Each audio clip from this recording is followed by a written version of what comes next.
Hello and welcome to The Curator on Monocle Radio with me, Fernando Augusto Pacheco. Over the next 60 minutes, we'll be bringing you some of the very best interviews and reports from the past week of coverage on Monocle Radio, with highlights from our studios here in Midori House and from around the world. This week, we meet the co-founders of a brand championing bottles from underrepresented and often overlooked regions. At these wine fairs, we would stumble across, yes, Georgian wine, but also, Lebanese and Slovakian and all of these other regions. We kind of got excited by the fact that there are these other places out there, which is, of course, why we're called Other. Plus, the American writer Maria Semple breaks down the philosophy of stoicism. To paraphrase from Epictetus, and he basically says, figure out what's in your control and what's out of your control, and only focus on what's within your control, and everything else turn over to fate. All that and much, much more in the next hour here on The Curator with me, Fernando Augusto Pacheco.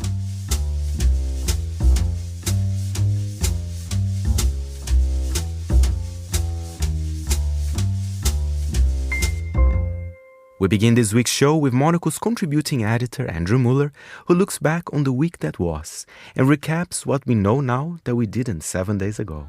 Here is Andrew with this week's What We Learned. We learned this week that later this month, the Estonian settlement of Tartu will host Estonia's first ever pig impersonation contest. No, it's more of a squeal thereafter, it says here in the contest rules. That's why we're playing the dueling banjos bit from Deliverance.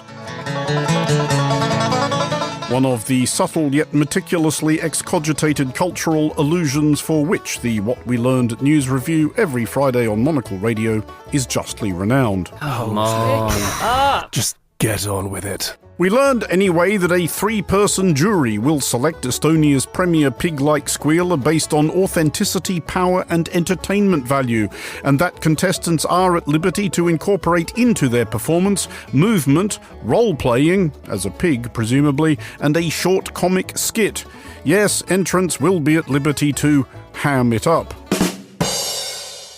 Though we have not learned, and to be honest do not much care, if there are points deducted for being boring, or indeed added for style. We were, to be even more honest, basically hoping that a somewhat laboured setup to a succession of frankly underwhelming porcine puns, hogging the stage, is that anything, might enable us to postpone by a few merciful minutes our embrace of the inevitable. Because...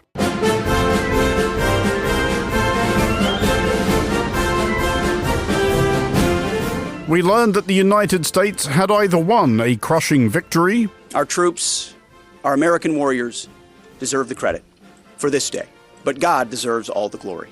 ...or suffered a humiliating defeat. Iranian unity, Iranian solidarity is a very, very important factor to achieving this victory for Iran.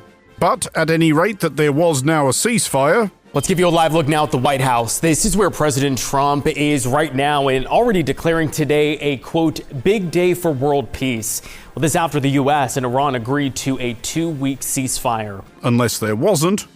Tonight, the ceasefire is under fire amid confusion over what the U.S., Israel, and Iran have actually agreed to. And that the Strait of Hormuz was back open. Iran has agreed to open the Strait of Hormuz. Except to the extent that it isn't. The Iranian state news agency had stated that the Strait of Hormuz was once again closed to oil traffic. So we learned in sum that we are yet to learn what the last month of war had actually been in aid of, unless it was the establishment of some sort of joint venture to control the Strait of Hormuz between US President Donald Trump and whoever is presently in charge of Iran. I asked him if he was okay with the idea that Iran would maintain control of the strait and charge a toll.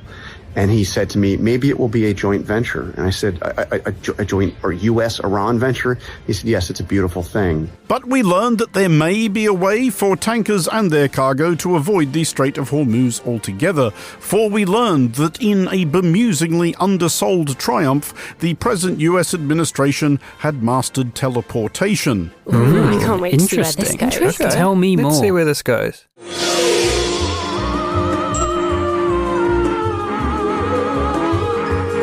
We learned that Greg Phillips, currently head of the Office of Response and Recovery in the Federal Emergency Management Agency, good luck America, seriously, had been reminiscing of his experiences being beamed up, down, and specifically to a Waffle House in Rome, Georgia.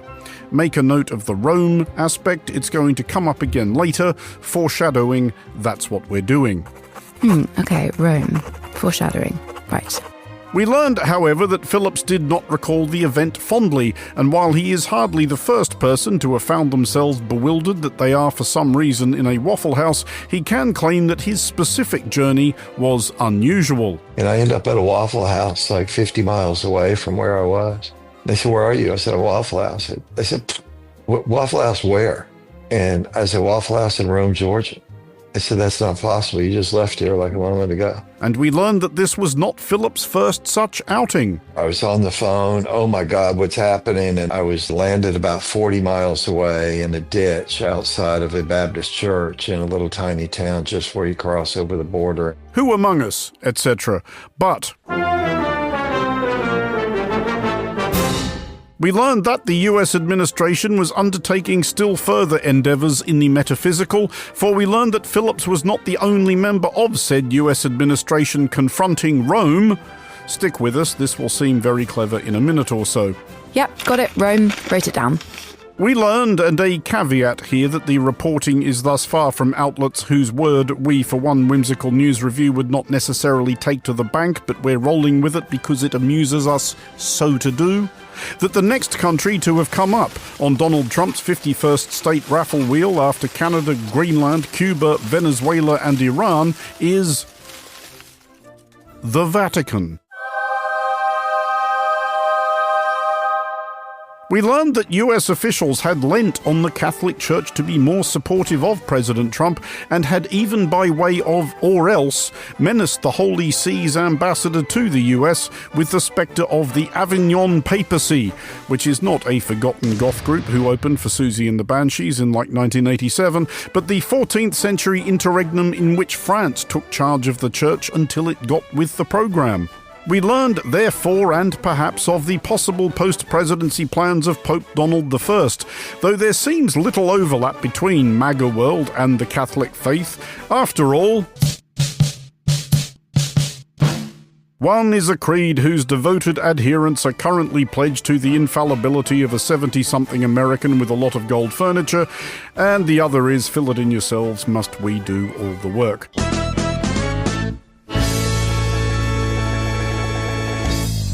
For Monocle Radio, I'm Andrew Muller.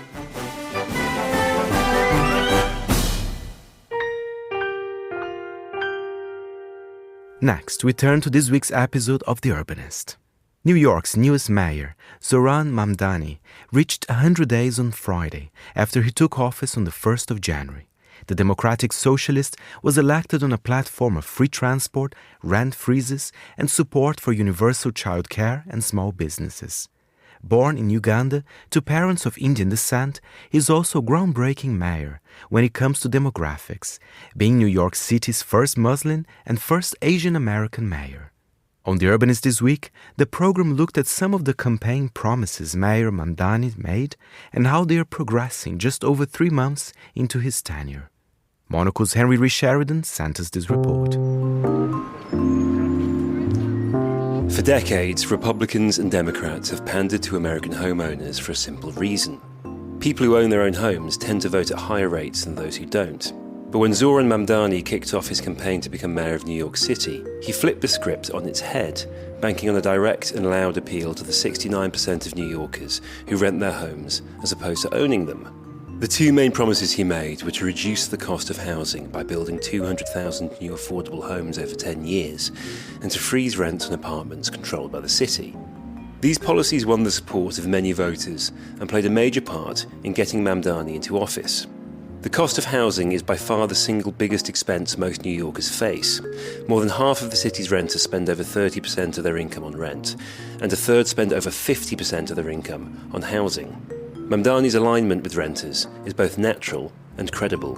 He himself is the leaseholder on a rent-stabilised one-bedroom apartment in the Astoria neighbourhood of Queens, and is the first renter to be elected mayor of New York City since Ed Koch, who won the office in 1977.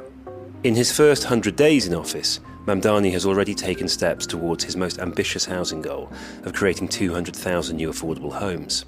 The most significant so far came in late March, with the announcement of the Neighbourhood Builders Fast Track policy, which makes it easier for affordable homes to be built on land owned by the city.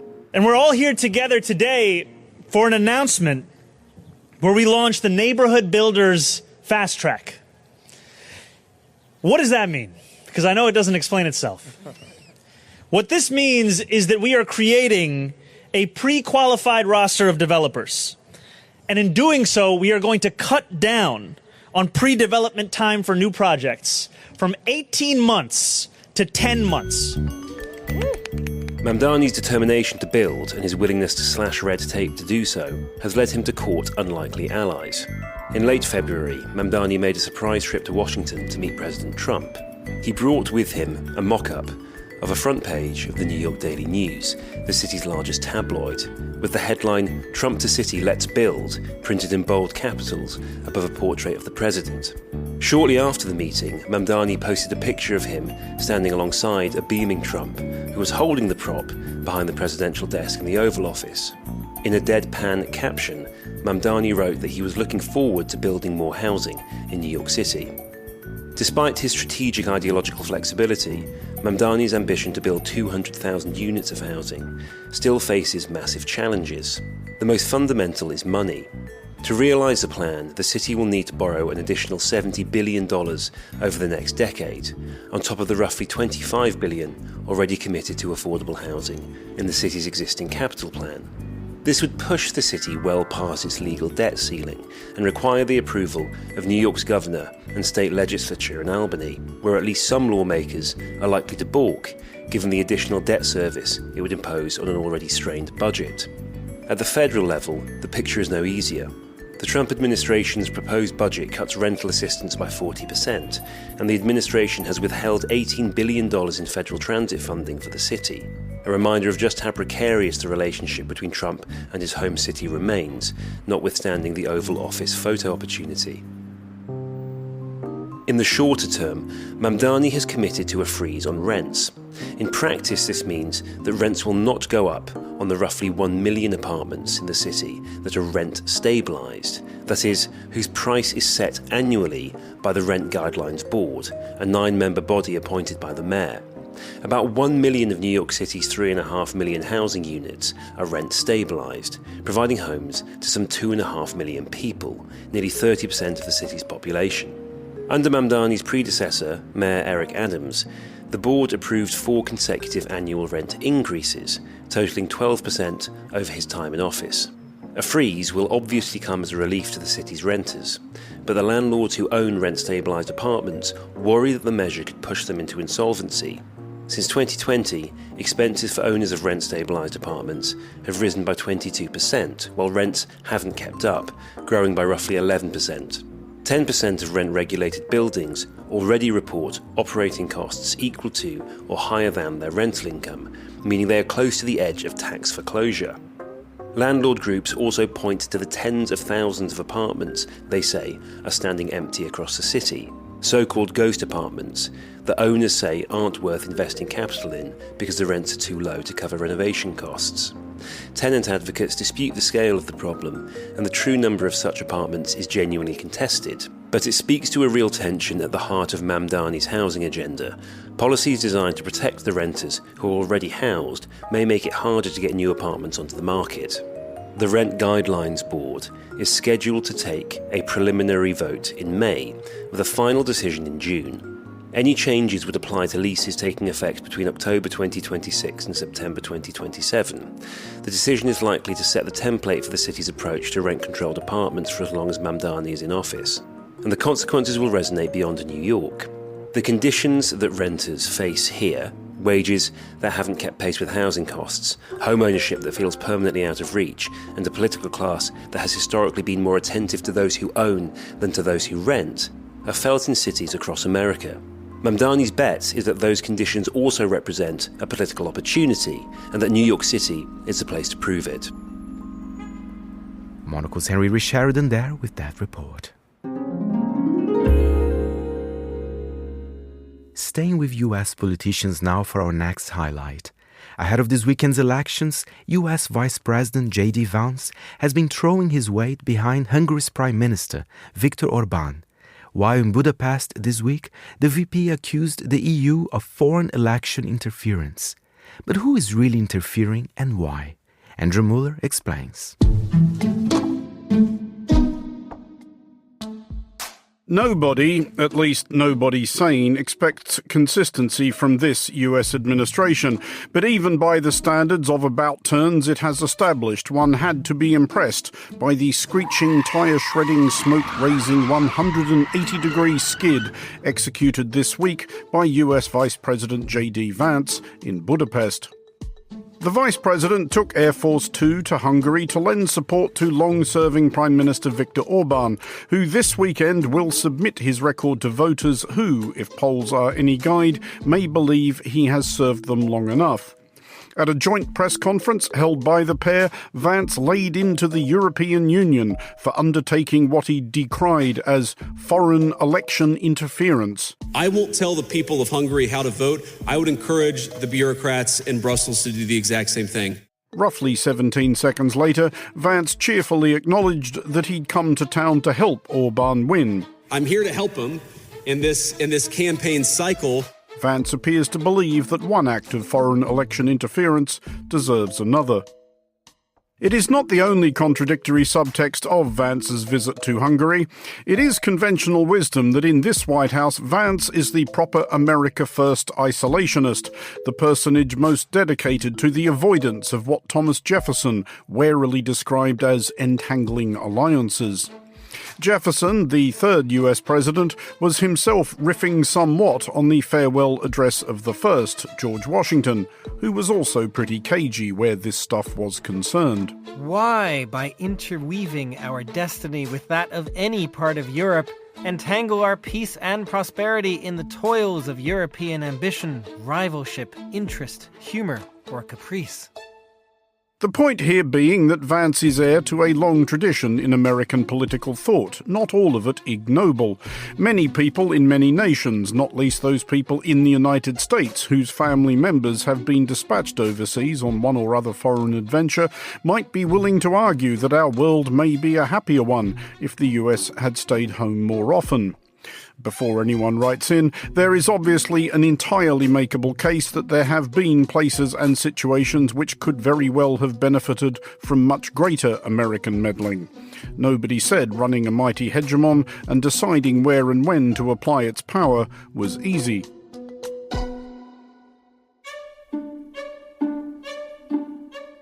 But Vance is, or seemed, a pretty determined sitter-outer.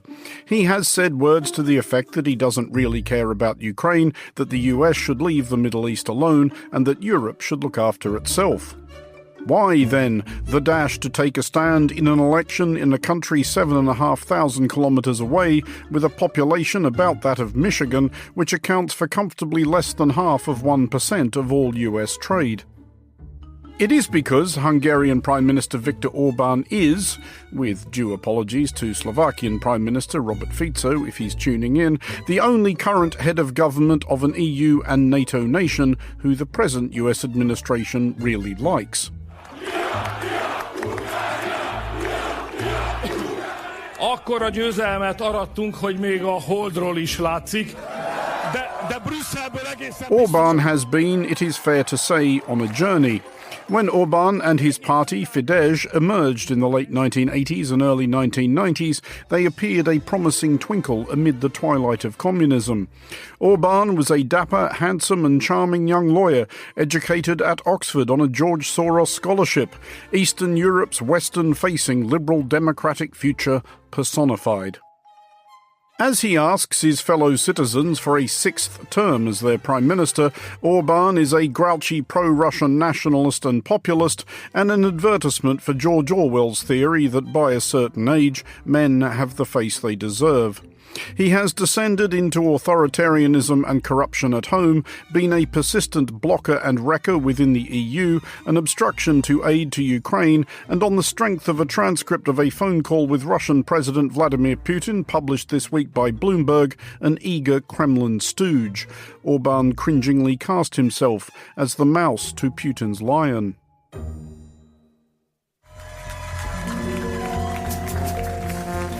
It is extraordinary talk from the Prime Minister of a country which still has living voters who could recall 70 years ago this November Red Army tanks in the streets of their capital.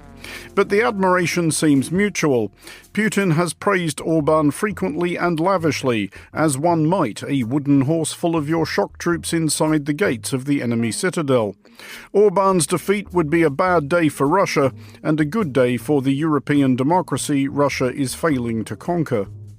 For this and other reasons, any previous US administration would have been more likely to run covert operations against Orban, discreetly funding opposition newsletters, sending jazz bands on tour to seduce his followers westward.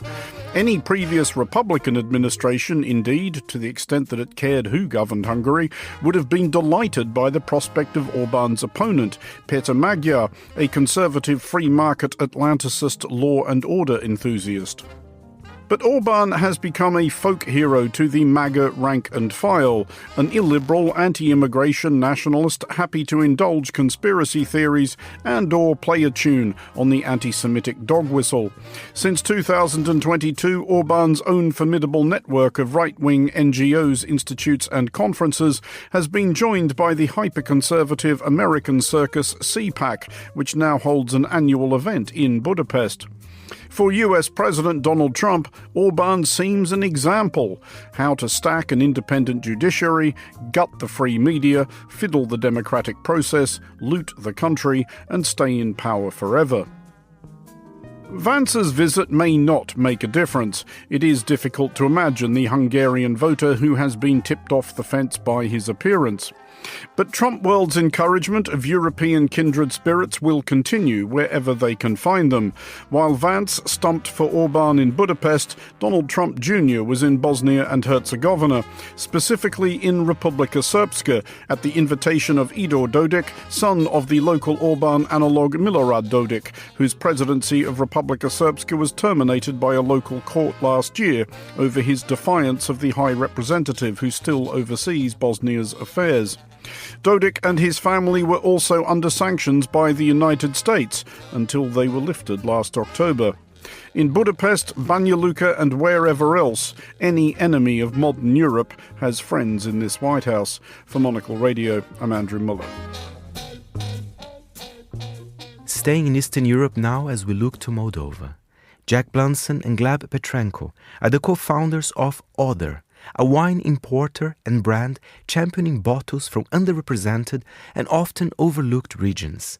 From Moldova and Uruguay to Turkey, Slovenia and beyond, Other offers an alternative to the usual French, Spanish and Italian varieties. For this week's edition of The Entrepreneurs, Jack and Gleb stopped by Midori House to tell Tom Edwards about turning their casual tastings into a whole new venture in the wine industry. Here is Gleb. We both loved wine. We didn't know much about it, but we loved it in a kind of like a young 20-year-old drinking loads of wine way. Boxes, bottles, whatever you get your hands on. Bottles. It's interesting, actually. So not boxes, because we thought that was cheap, but then we would still buy £4 bottles of wine. We had a thing where we thought that if you had that gold netting on the wine, that meant that it was a really good wine. Yeah. I remember you telling me that how deep the thing is at the bottom. Yeah, the divot. The divot, that meant it was a good or bad. So we had the passion was there in the background. Knowledge wasn't. The knowledge wasn't. And it was also kind of just misplaced, I think. I think we were leaning on the gold netting and the picture of the chateau and the divot because we didn't feel like it was a very accessible thing to get into, which is why when we visited Georgia together, kind of in search of wine, not necessarily to start a business, but just in search of that. My parents are Ukrainian and they grew up in the Soviet Union, talking about how amazing Georgian wine was, where wine was invented. And over there, there's not the same like pomp or weirdness around wine. They're kind of, well, it's still weird. They're drinking wine out of horns at feasts and stuff, and it's just like very inclusive in a fun. And deeply social, isn't it? Deeply so that's interesting. social. So you went there, it was just to kind of scratch an itch. It wasn't with an eye on potentially getting into the wine importing game or anything like that. It was just... No. It was just Went there to watch the World curiosity. Cup. We knew we'd be trying wine out there, for sure. We've told this story before, pretending we didn't even know we'd try wine out there, but we didn't. We did. But no, it wasn't with an eye on starting a business, no. So tell me, when does that moment happen? Is it just that you... I don't know, was it kind of... Did the discussion begin at the bottom of a bottle of wine kind of story, Jack? Tell me about this, if there was indeed a single eureka moment. Yeah, I think there were probably a cluster of small moments that we can point to. Firstly, you're sounding great, Gleb. I think, yes, we had this, as Gleb said, this interest, and which kind of rolled into a bit of a shared frustration with wine, where prior to the Georgia trip, there was definitely a kind of mini eureka moment in Georgia when we were supposed to be spending a little bit of time the majority of the time in Tbilisi. We ended up spending way more time than expected in the east of Georgia, which is where the main winemaking region is. And we were kind of wandering around these ancient wine cellars built into the sides of caves, thousands of years old. And that's kind of where we couldn't really believe what we had stumbled across. That was definitely a moment where we kind of thought there's more to this than just an idea. When we got back to the UK, we were really excited by just Georgian wine, and we started taking afternoons off work to go to wine fairs and industry tastings. Bravo. Actually, I hope my former employers don't listen to this. Keyword there, former. Keep going, my friend, that's fine. And at these wine fairs, we would stumble across, yes, Georgian wine, but also, Lebanese and Slovakian and all of these other regions. And we kind of got excited by the fact that there are these other places out there, which is, of course, why we're called Other. So then you start to think that maybe we've got something that we could do here. What was it that prompted you to take Other in the specific direction that it goes in? Because it's a really interesting idea. It's not just about foregrounding these stories that need a bit more telling, Gleb. You also then think about what's the look of this going to be? And this idea of not just being an importer, but you said at the start, Jack, being a brand. 100%. Was that because that was what you guys were doing before, or you just wanted to bring that kind of uniformity or that sense of ownership to it? Tell me about that. I think the underrepresented regions thing is like really the core of the business. This is going to sound wanky, but it's almost like a vehicle for the main driver, which is building a wine brand. Because we're all familiar with that moment. You go to a wine shop and you're kind of like baffled about all the things you're looking at, 100 different chateaus. And we feel like it's deliberately confusing at times. It's made in a way to confuse you and just kind of force you into a kind of price battle and just pick the nicest chateau and whatever.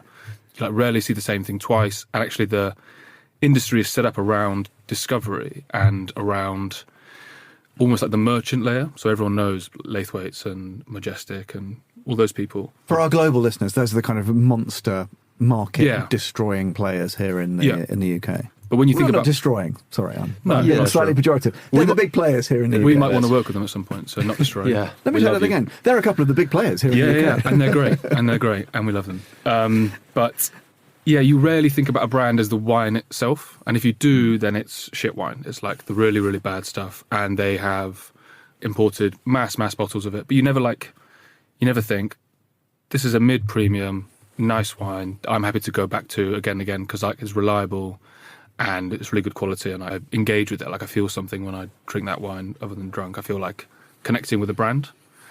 And I think for us, that was a second eureka moment, an ongoing eureka moment where it feels like it's not just about importing wine from underrepresented regions. It's about building a brand for people to engage with and resonate with and take to a friend's house and be proud that you bought it and know more about the winemaker, not just have a jumble of letters you don't understand on the front and know about who made it and do they have a dog. Well, I was going to ask you about this because if you think of this idea of the fascination with provenance and the craft that goes into an object or a product, or Monocle, this is a kind of foundational value to how we talk about everything. Of course. It's kind of like you guys were ahead of the curve in saying, look, people want to drink wine. They want to know the provenance. They want to know this maker. They maybe want to see them. They want to hear from them. They want to see those places. You can talk about Georgia. I must admit, much of my Georgian wine knowledge is informed by that Drops of God. Do you watch that Drops of God programme? I started watching it the other day. Oh, okay. Oh, it had subtitles on, didn't it? It's like multilingual, but jumping around way too much for me. It's all about Georgia. It's all about Georgia. Oh, amazing. Yeah. So what are the things that, they bury the things in the... Quivery. The quiveries. Yeah. So that's, if you know about, I think, persist with it. Okay. Yeah. So now I feel like I'm an expert, and I was going to ask you about, they want to see, is this coming from a quivery, or is it... You butchered that. I did. I know. This is the problem when people don't know what they're talking about. But it's this idea of unlocking that provenance, that story. But you guys, is that a thing? Storytelling? I kind of come back to this. Is that another shared passion of yours, or it's a kind of central tenet to the overall brand for sure. I think connecting all the bottles and the regions together with the same design language is part of it, and so we work with artists based in the UK and Lisbon to create kind of amazing designs. But equally important for sure is the way we tell the stories of the vineyards. I think a big part of that is because the kind of loud, wacky punk brand like style of where people maybe try to oversimplify wine by saying, let's make wine fun and reduce all the snobbery and pomp and whatever. Which we tried. We tried to do that. Well, when we first started, we thought that was going to be the kind of key to unlocking it. But what we found is that that's actually kind of really reductive because, as you pointed out, it is a kind of lovingly handcrafted product and that should be celebrated. And the stories of those people, we want to share it. It's just really, really interesting. It's so difficult to make wine.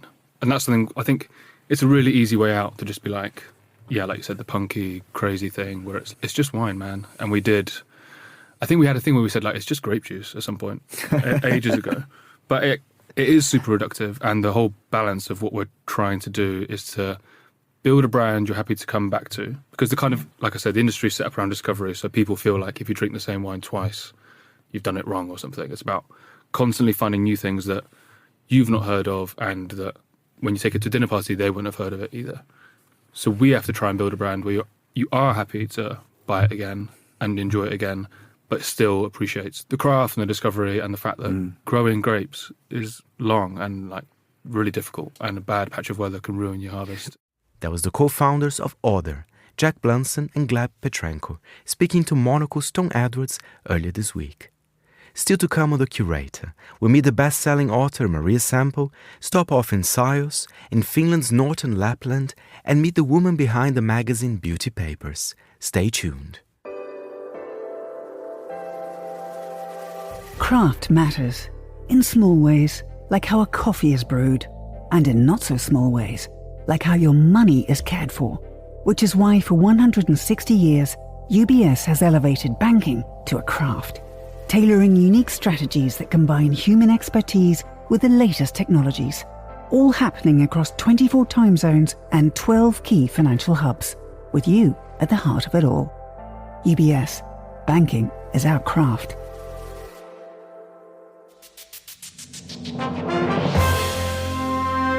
You are with The Curator, our weekly highlight show here on Monocle Radio, and I am Fernando Augusto Pacheco. On last weekend's edition of The Stack, I featured a stunning magazine that has redefined and expanded the way we cover beauty. The most recent issue of Beauty Papers chose Hollywood as its theme, as they celebrated a decade of the title. I had the pleasure of welcoming to our studio the publisher and editor-in-chief of Beauty Papers, Maxine Leonard. Let's take a listen. We look at the pillars of beauty, art and culture. So my business partner is Valerie, so we are the founders. Mm-hmm. And I think at the time we both aligned, kind of feeling that the industry was in a bit of a cul-de-sac, and we wanted to create a vehicle, being both obsessed by print, that really looked at play, provoke, confuse, amuse and inspire.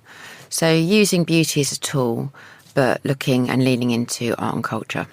And you've been early on spot on in the sense to see a magazine as something collectible, as something beautiful and unique. I think that's how people are perceiving print these days in a way, right?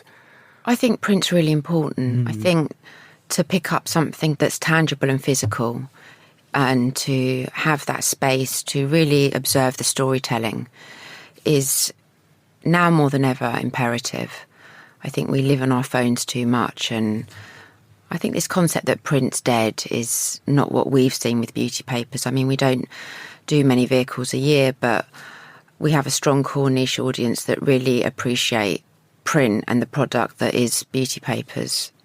And the photography is something quite inviting, there are a lot of kind of close-ups. I think this is something quite, that's what I also love about. I love a bit of macro. We like a little bit of macro. And I have here in front of me the latest issue, which is the Hollywood issue. The topic is there. That's such an interesting topic. There was a lot to play with. Yes. Yeah, and have fun with as well. It's observational. We've got Bruce Gilden in there, who's a documentary photographer who takes what one might perceive as quite brutal portraits, but actually really understanding Bruce's work. They're very tender, and they're of, I suppose, individuals that don't necessarily maybe fit within the traditional norms of society. And then we've got a looky-likey in there, which is quite fun, which was Taylor Swift.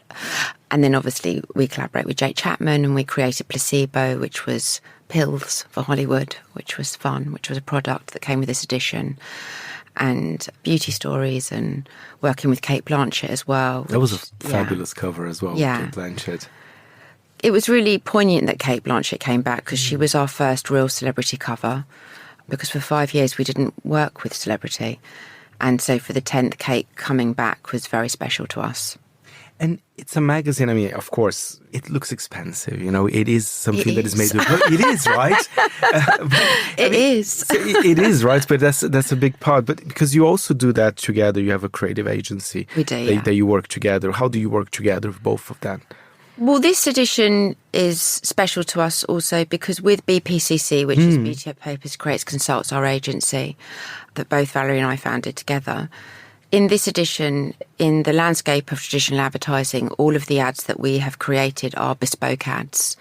We've never taken traditional advertising, and that was because we didn't want rules or overlords. It's not necessarily the best business model, but it gave us the freedom that we really wanted. But in this edition, we've worked with the brands that we've got long-standing relationships with and created bespoke ads for them. So they sit in print. So there's MAC, there's Byredo, there's Dries Van Noten. We work with Jimmy Choo, Roxanda, who's also a friend of the family and important to us. We created ads for her.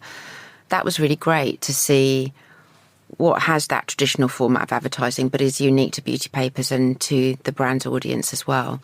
And BPCC works with brands in print but also outside, so content from campaignable imagery to podcast to audio to film to experiential. So that is our agency, yeah. During this decade, what has changed in your role at Beauty Papers, do you feel?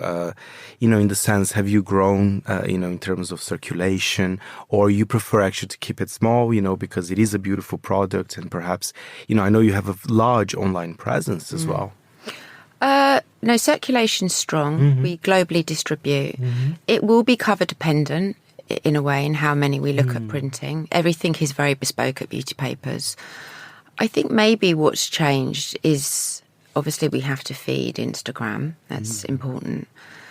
I just think there's so much on there in a way. And what I feel is changing is that in the world that we're living in today, that magazines will really reclaim the space that they truly once had as being sources of information, and to spend time with imagery and to really observe and read. I think that's really important. I think magazines will become strong platforms in which people will start to really source from more.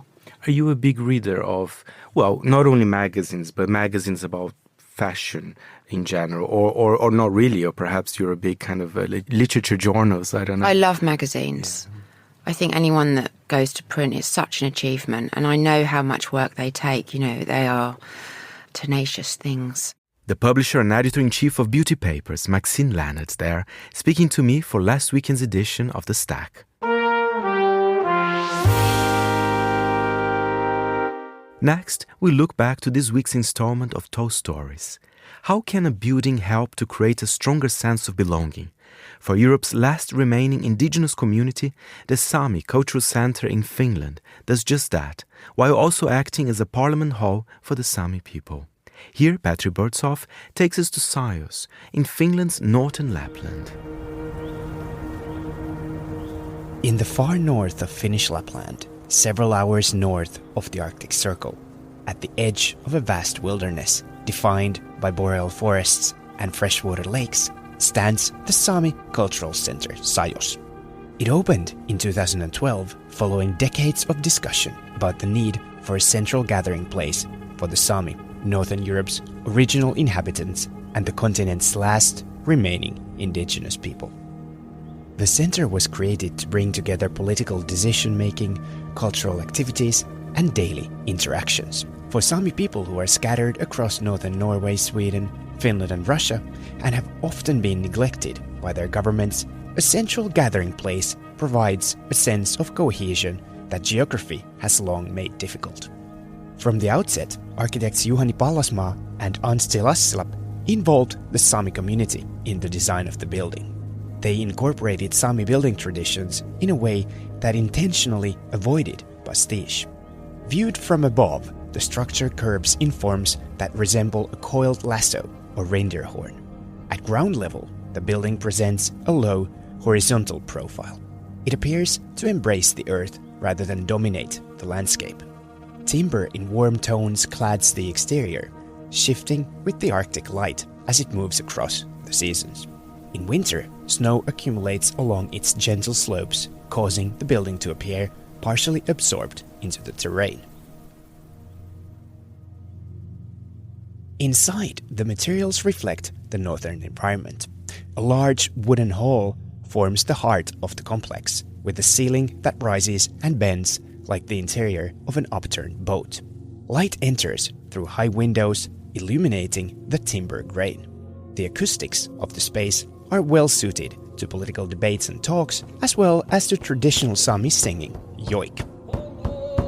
Sajos is more than a traditional cultural center. It houses the Sami Parliament of Finland, the elected body that represents the Sami in national decision-making. During sessions, politicians discuss language, education, land rights, and reindeer herding, the Sami people's main livelihood. The building includes offices, a library, conference facilities, and exhibition and performance spaces. Activities range from craft workshops to seminars on indigenous rights and concerts featuring Sami arts. This deliberate combination of functions addresses a history in which Sami culture was marginalized by state policies, promoting assimilation throughout much of the 20th century. Sami languages were suppressed in schools and traditional livelihoods were restricted. In this context, constructing a visible contemporary center serves as a statement that Sami culture is not a relic but a living, evolving force. The scale of Sajos is also significant. While substantial, it is not monumental like many national institutions. It does not dominate the village of Inari where it is located. Instead, it extends along the shoreline of the Juutanjoki River and appears to engage with it rather than dominate it. This architectural restraint reflects the Sami worldview. To them, land is a partner in survival rather than an object to be controlled. For visitors from outside the Sami region and those unfamiliar with the culture, Sajos offers an educational experience demonstrating that Europe is home to indigenous nations with distinct languages and political structures. For Sami people themselves, the center provides not only a venue for political and cultural gatherings, but perhaps more than anything else, recognition, serving as an anchor for collective memory. While buildings alone cannot resolve political struggles, they can provide those struggles with a platform and a vision. And for many Sami, Sajos does just that. That was Petri Burtsov for this week's edition of Tall Stories.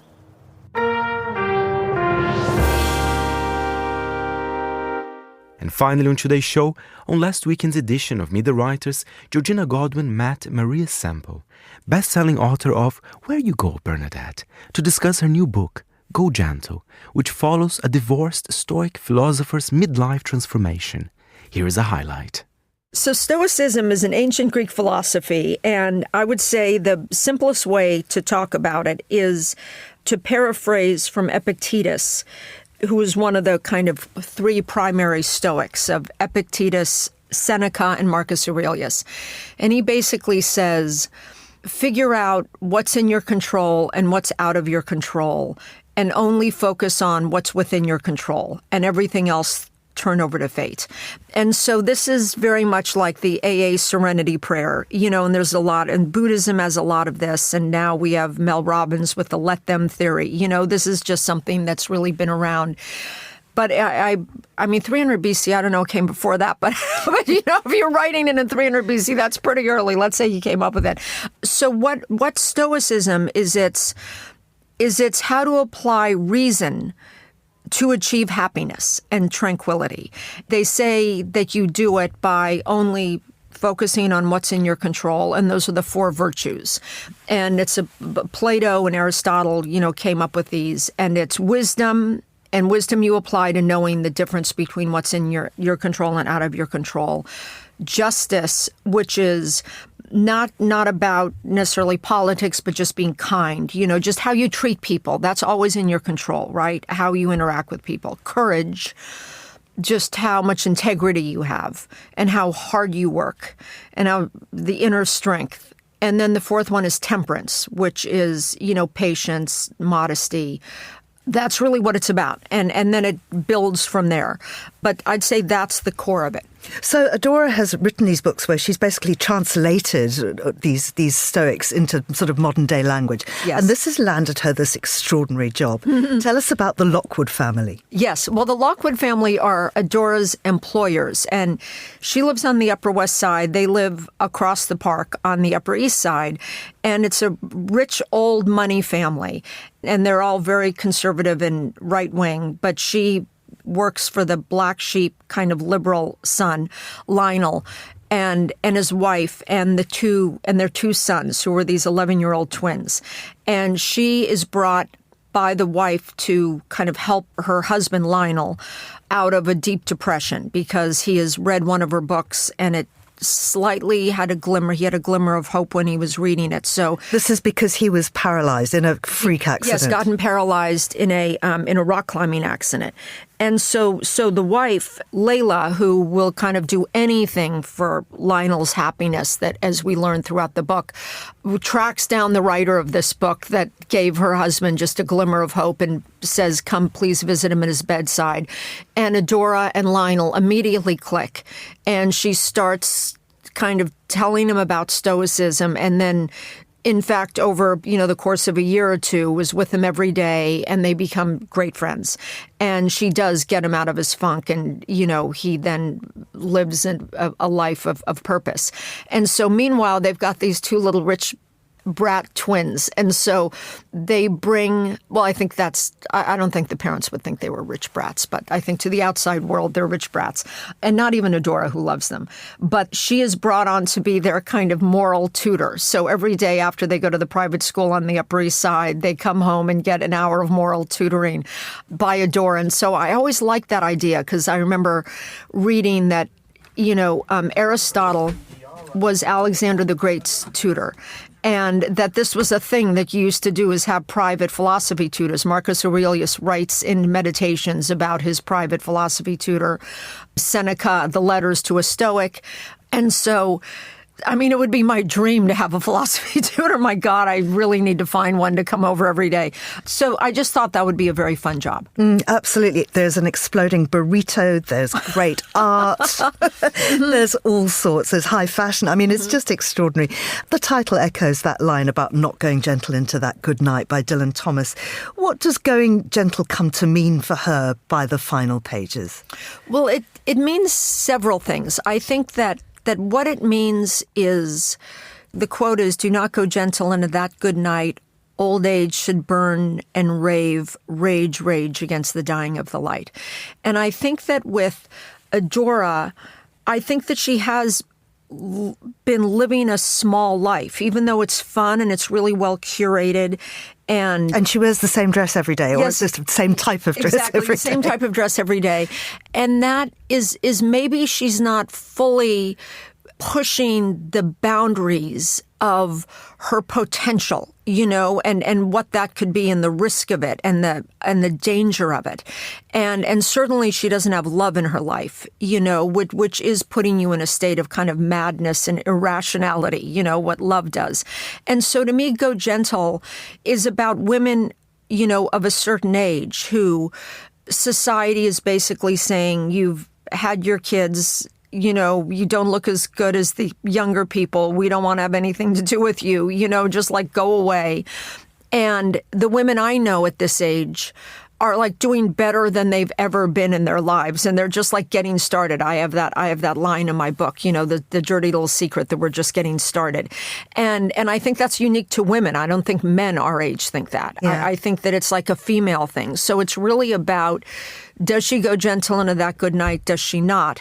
But that ultimately, I think it also applies to that in Stoicism, it's required her to go very hard on herself, to blame herself, for what's happened to her in her past, and that she faults herself and her character, and that's what basically Stoicism is anything that makes you unhappy is really a fault of your own character, your own judgment. It's yourself. And so there is such a thing as victimization.